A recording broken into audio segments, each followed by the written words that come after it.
O'quvchilar, bugun darsga tayyormisiz?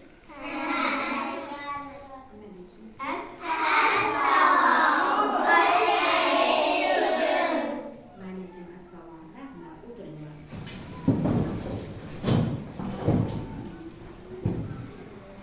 Xo'p, mana bugun biz hozir dunyo tanish darsimizni boshlayapmiz. Dunyo tanish darsimizda guruhlarga bo'linib oldik. Psixolog massajini bajarib oldik. Bugungi darsimizning sizga maqsadini tushuntiray. Bugungi darsimizning maqsadi bugun biz siz bilan kichik ko'ngillilar mavzusi haqida suhbatlashamiz. Darsimizning maqsadi turli manbalarga asoslangan holda hammaga tegishli odob normalarni saqlash haqida gaplashamiz.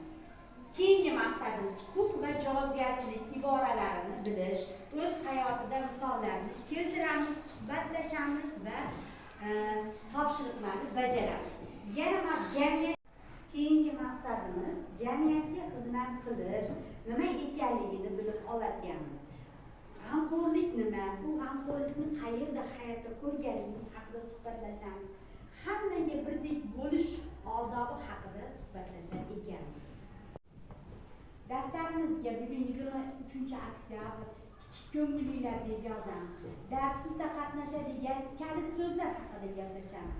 Ko'ngilli, rahmdil, xayriya, moddiy yordam uyushtiruvchi jamiyat, hashar biror ishni bajarishda ko'pchilikning ixtiyoriy ko'magiga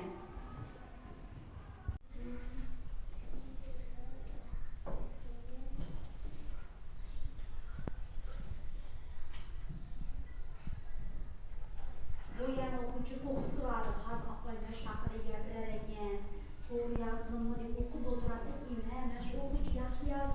Qani kim tez va chiroyli yozadi? Chiroyli yozadi.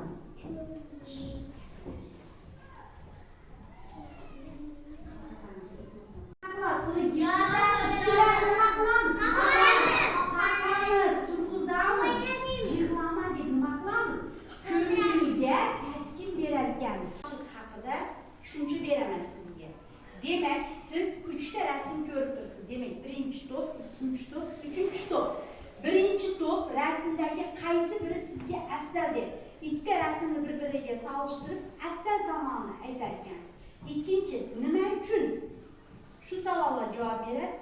Uchinchi, rasmga sarlavha toping.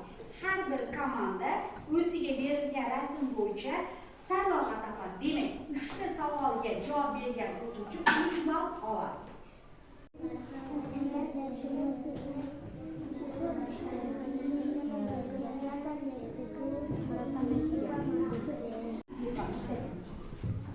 Süpürge, haşkeş, hakamdoz, haşkeş, çot, yani bir tane kapap gitti.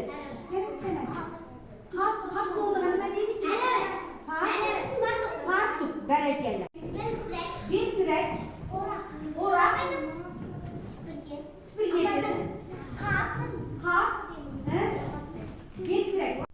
Bolalar, hozirgi topshirig'imiz kitob bilan ishlash. Kitobdagi berilgan matnni, demak, birinchi to'pga birinchi abzas, ikkinchi to'pga ikkinchi abzas, uchinchi to'pga uchinchi abzasi berilgan.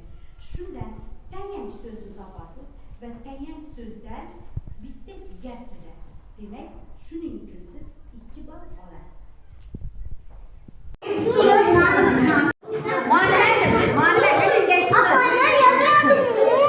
Keyingi topshiriqni diqqat bilan tinglang. Darsning demak mustahkamlash joyiga kelibmiz. Birinchi guruh hashar va ko'ngillilar ishini o'xshashligi va farqini aytadi. Demak, ikkita rasmni ko'radi. Demak, ko'ngillilar, keyingisi hashar. Qani nimasi bilan o'xshaydi, nimasi bilan farq qiladi? Shunga 3 ta gap tuzasiz. Shuning uchun 3 ball olasiz. Ikkinchi guruh nima uchun hashar qilinadi degan savolga javob beradi. Xo'p, demak, hashar nima uchun qilinadi va qachon qilinadi? Uchinchi guruh qanday ishlarni bir kishi bajara olmaydi va bu nima ish deb ataladi? Shularga, demak, sizga 2 ta rasm berilgan va savol berilgan. Ana shu savollarga javob berasiz.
demek 2 ballıq bo'lyapti. 2 ballda siz demek birinchi topga berilgan videolarga ko'rasiz, ikkita gap yuzasiz. Ikkinchi topshiriqdan video beriladi, uchinchi topshiriqdan ana shu videoni berilgan jasadni intellektual videoni ko'rib ikkitadan gap yuzasiz. Demak har biringiz 2 balldan olasiz. Diqqat bilan videoni tomosha qiling.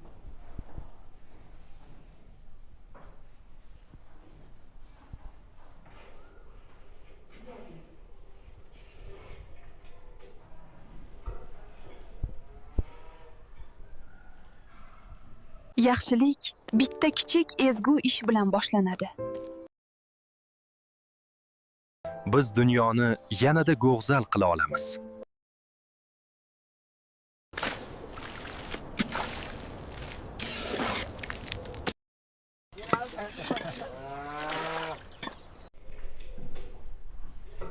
Nima bo'lyapti?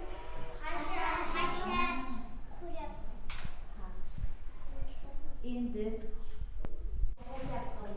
bir, ikki,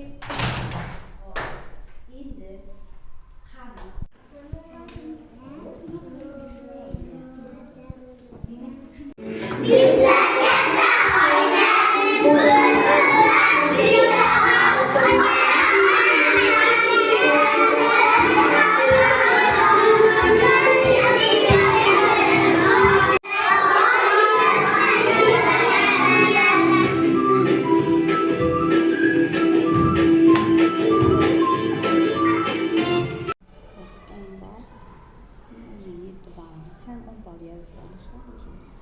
barakalla. Judayam yaxshi. Yaxshi. Ana. Chekami, молодец.